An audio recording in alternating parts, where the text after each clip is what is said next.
Hola y bienvenidos a Module 11. This module, we are continuing with the verb conjugations. This time we're doing ER and IR verbs. Like last two modules, we did the AR verbs, and we're also going to do information questions since we already finished with the yes/no questions. So this module is a little bit more packed because we have to do the verbs and the questions. So make sure you go through all the materials. Once again, we have the information about the final project. Once again, I don't want you to actually do anything for the final project, just start thinking about it.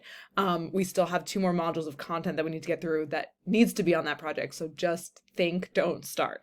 Okay, so for the homework, we have the homework packet. The speaking assignment is a little bit longer. It has questions and like you answer questions and then you ask questions. So make sure you do both parts. You can just put them in one recording, but make sure you answer the questions and you ask the questions. Make sure you use the formal for all of them.